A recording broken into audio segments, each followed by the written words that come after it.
When I inherited the ranch from my great-uncle, a man I barely knew, but who had always kept to himself, living quietly on a sprawling piece of land tucked away on the outskirts of town. When I got the news, it felt like a strange mix of excitement and uncertainty. I had spent most of my life in the city, so inheriting a working ranch with acres of land, barns, and cattle seemed like a world I was unprepared for. But the idea of owning such a historic property with its rich family history was enough to make me pack my bags and head out. When I arrived, the ranch was even more beautiful than I had imagined. The land stretched for miles, bordered by wildflower-filled fields and the distant outline of mountains. The house was old, but sturdy, with a classic country charm that welcomed me the moment I stepped inside. It felt like stepping back in time, and I could almost feel my great-uncle's presence in every corner. But that peacefulness didn't last long. A few days after I settled in, I received a letter from the local homeowners association, HOA. I thought it was just another piece of junk mail, some kind of neighborhood flyer. But as I opened the envelope and read the contents, my stomach dropped. The HOA was demanding that I pay $150,000 in retroactive payments for dues that were supposedly owed for the property. They claimed that the ranch, though never formally part of the association, had been under its jurisdiction for years, and that my great-uncle had failed to make the proper payments during his ownership. The letter included a breakdown of the alleged dues, penalties for late payments, and threats of further legal action if I didn't pay immediately. I stared at the letter, confused. My great-uncle had never mentioned the HOA, and as far as I knew, the ranch had never been part of any community that required membership in an HOA. No one in the family had ever heard of such a thing. I had assumed that, being on a large piece of rural land, the ranch was outside of any HOA control. The letter wasn't just an ordinary notice. It was a demand, and it was aggressive. I called my lawyer to ask for advice, and they confirmed my worst fear. I was facing a situation where the HOA, with all their legal language and heavy-handed tactics, was trying to bully me into paying a bill that seemed completely fabricated. I couldn't shake the feeling that something wasn't right. The more I looked at the letter, the more I realized how little sense it made. There was no record of my great-uncle ever signing any agreement with the HOA, and the documents they provided were filled with vague terms and ambiguous language. Still, the amount they were asking for was staggering. I couldn't let this go without getting more information. The first thing I did was go through every single document I could find related to the ranch. My great-uncle had kept meticulous records, and after hours of digging through his filing cabinet, I found nothing that suggested any affiliation with the HOA. No contract, no signed agreement, and certainly no membership fee records. Determined to find out exactly what was going on, I went down to the local courthouse to check property records. What I found made my stomach churn even more. There were no references to any HOA involvement with the ranch, nothing that showed the property was part of their jurisdiction. The ranch had always been its own entity, its boundaries clearly marked outside of the town's developed areas, where most HOA rules would apply. This didn't make sense. Next, I decided to drive over to the HOA office in town, hoping to get some answers face-to-face. When I walked in, I was met with an overly friendly receptionist who seemed eager to help, but the moment I mentioned the $150,000 retroactive payment demand, her demeanor shifted. "I see," she said, clearly uncomfortable. "Let me get the HOA president for you. He'll be able to explain everything." Within minutes, the HOA president, a sharply dressed man in his mid-50s, appeared from the back office. He smiled in a way that seemed too rehearsed, his handshake firm but lacking warmth. "Mr. Callahan, I assume you've received our letter?" he asked, his voice smooth but carrying an undercurrent of authority. "I have," I replied, trying to keep my tone level, "and I don't understand why you're claiming my family owes anything to your association. We've never been a part of the HOA." The president's smile never faltered. "Well, you see, Mr. Callahan, while it may not be immediately obvious, the ranch is actually located within the boundaries of our jurisdiction. We've had long-standing agreements in place for the properties in this area, and despite your great-uncle never formally joining, his property was still subject to our guidelines. We've been maintaining services like road upkeep, landscaping, and security around the area, and we've been charging fees accordingly." I could feel my patience wearing thin.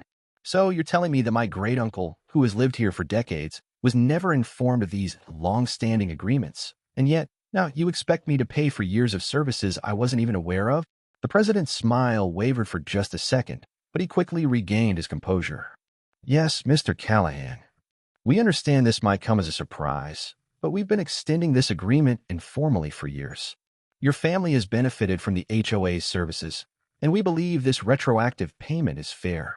I could feel my blood pressure rising. This was getting ridiculous. But I'm not part of the HOA, I reiterated. I don't want your services, and I don't agree to these payments. I want this whole thing dismissed. The president's expression darkened slightly. We understand your reluctance, but if you choose not to comply, we will have no choice but to take further action. There are legal precedents for situations like this, and we will pursue all avenues to ensure the payments are made. I stood up, forcing my anger back into a controlled calm. You're not getting a dime from me, and I'll make sure you're held accountable for trying to bully me into this. He looked me over, sizing me up, before nodding slightly. We'll see about that, Mr. Callahan. As I walked out of the office, I could feel the weight of the situation pressing down on me. This wasn't just about money anymore. It was about principle. The HOA was trying to force me into something that wasn't my responsibility, and I wasn't about to let them get away with it. After the meeting at the HOA office, I felt a surge of anger and determination. The more I thought about the conversation, the more it became clear that the HOA was trying to take advantage of me, banking on the fact that I didn't know the ins and outs of property law. They didn't expect me to fight back, but I wasn't going to let them win. Not like this. That night, I called my lawyer and filled him in on the details of the meeting. After hearing everything, he told me something that gave me a glimmer of hope. Mr. Callahan, the HOA's claim is flimsy at best, he said. You're absolutely right. They're relying on the idea that you're ignorant of the law. We can challenge this in court, and with the right documentation, we can have their demand dismissed. I could feel the tension in my shoulders ease slightly. At least now I had a plan.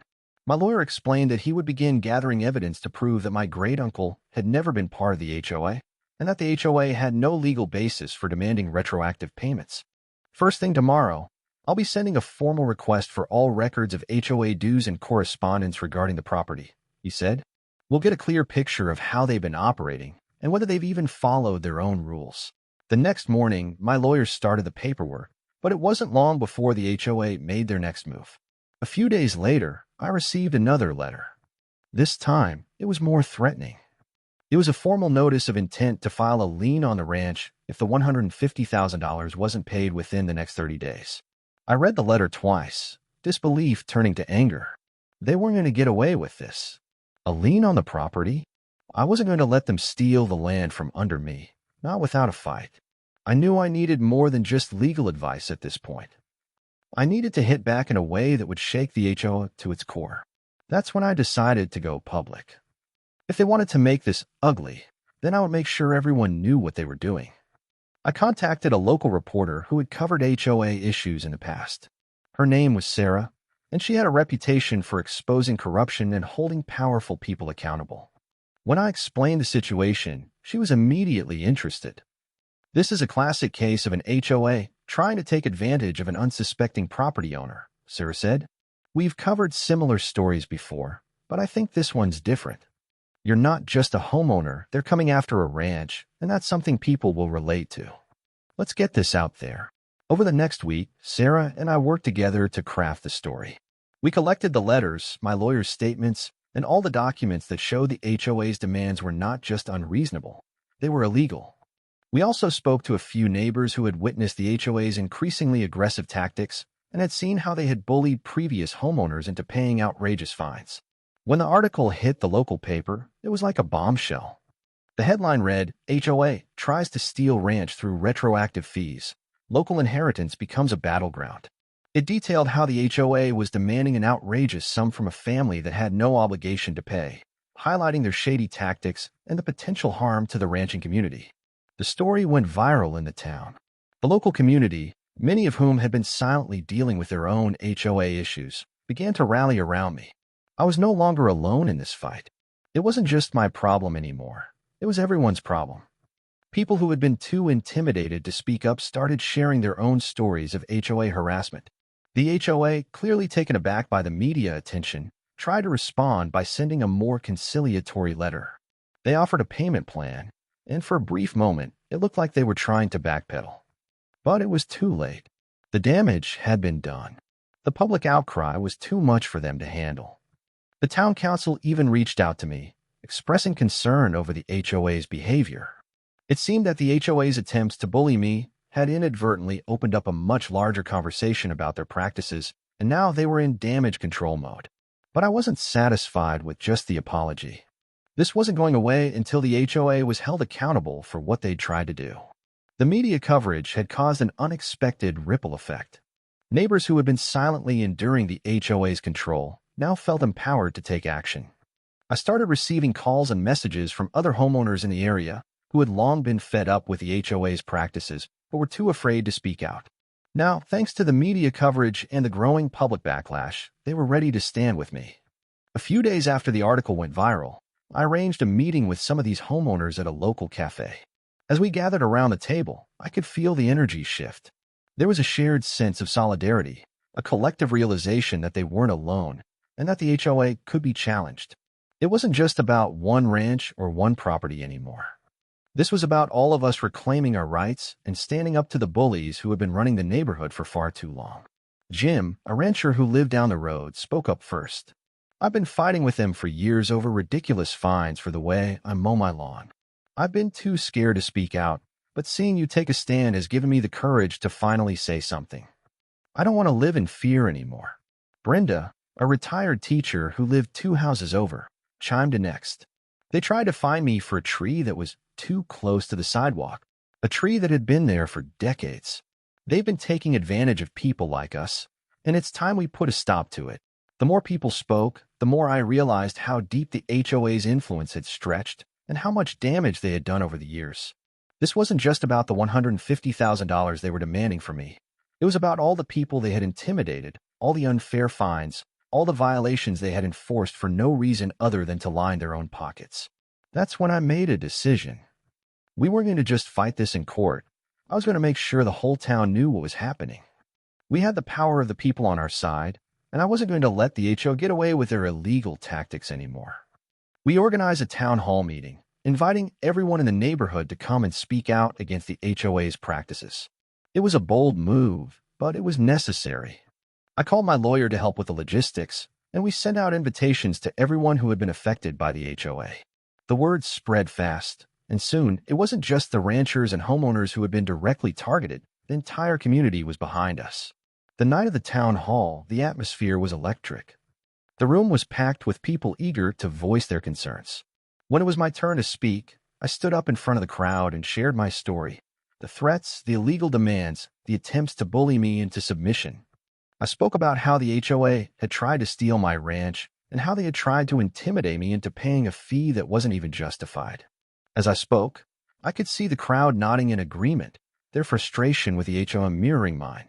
After I finished, a few others stepped up to the microphone and shared their own stories of unfair fines, harassment, and years of feeling powerless. By the end of the night, it was clear that we were all united. We weren't just a group of isolated victims, we were a movement, a community ready to take on the HOA and put an end to their reign of terror. The HOA president, no doubt aware of the growing momentum against them, attempted to show up uninvited, hoping to quell the rising tide. But as soon as he walked in, the crowd turned on him. People stood up, pointing fingers, shouting about their own experiences. The president tried to defend himself, but it was too late. The damage had been done, and the public's anger was too strong. The town hall meeting was a turning point. What started as a small fight over $150,000 in retroactive HOA dues had transformed into a full-fledged community revolt against a corrupt system. The HOA president, once full of authority, was now a pariah in the eyes of the town. His failed attempt to attend the meeting only fueled the anger and frustration that had been simmering for years. It became clear the HOA's days of bullying the community were numbered.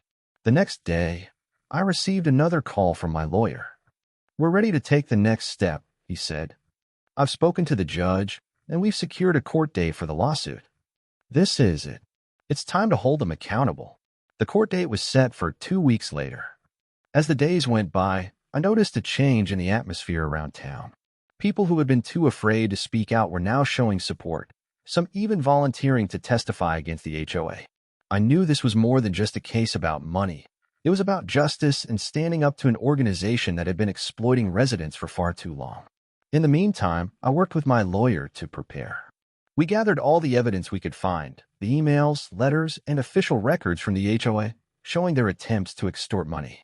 We also had testimonies from neighbors, all of whom were willing to speak out about how the HOA had tried to impose illegal fines, make unreasonable demands, and generally make life miserable for anyone who didn't toe the line. But it wasn't just the legal side of things that made me feel hopeful. The support I was getting from the community was overwhelming. A few days before the court date, a small group of us gathered to discuss strategy. We had a local reporter, Sarah, in attendance again, who was preparing to cover the trial. She assured us that the media attention surrounding the case would ensure it didn't fade into the background. People were watching now. On the morning of the trial, the courtroom was packed. It was standing room only, with a mixture of reporters, neighbors, and supporters filling every available seat. The HOA's lawyer was seated at the front, looking confident, but I could see the uncertainty in his eyes. They had no idea what was coming. When the trial began, the HOA's lawyer immediately tried to frame the case as one of simple legal misunderstandings. They argued that the previous owner of the ranch should have known about the HOA's jurisdiction and that the property was always subject to their dues. They painted a picture of an innocent, if mistaken, misunderstanding between the HOA and the ranch. But my lawyer wasted no time in dismantling their argument. He pointed out that there were no official documents binding the ranch to the HOA and that the previous owner had never agreed to their terms. He showed how the HOA had failed to send clear and proper notices and how their entire claim was based on assumptions and vague rules. As the trial wore on, the tide shifted. Our evidence was airtight, and the testimonies from neighbors painted a picture of an HOA that was operating well beyond its legal bounds. The judge listened carefully to everything, but I could tell she was beginning to lean in our favor. When it was my turn to speak, I stood tall, facing the judge and the gallery. I spoke about how the HOA had tried to bully me into paying a sum that wasn't even justified, and how their actions had affected not just me, but the entire neighborhood. I explained how they had preyed on people's fear, forcing them to comply with their demands out of intimidation. I inherited this ranch, I said, my voice steady. But this isn't just about the ranch. This is about the people who have been taken advantage of for years. It's time to put an end to it. When I finished, the room was silent. For a moment, I wasn't sure what the judge was thinking. But then she spoke. Based on the evidence presented, and considering the lack of a formal agreement or legal basis for these fees, I find it in favor of the plaintiff. The HOA's demand for retroactive payments is unjustified. The court also orders that all claims made by the HOA against Mr. Callahan be dismissed, and that the HOA cease and desist any further actions of this nature.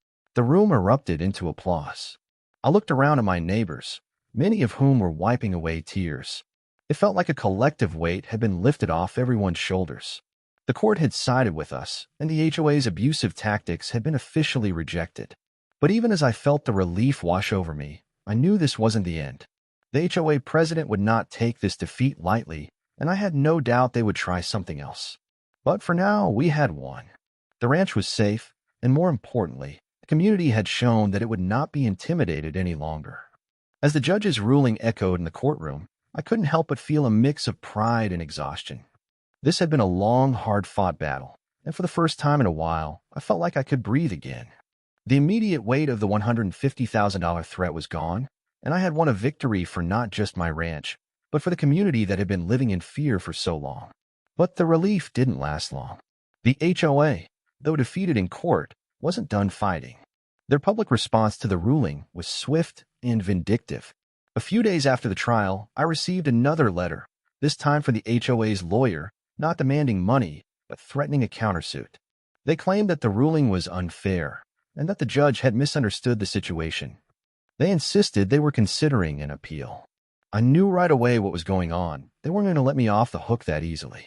The HOA president was a man who didn't take defeat well, and I had no doubt he was still looking for ways to exact his revenge, especially after the public humiliation he had endured.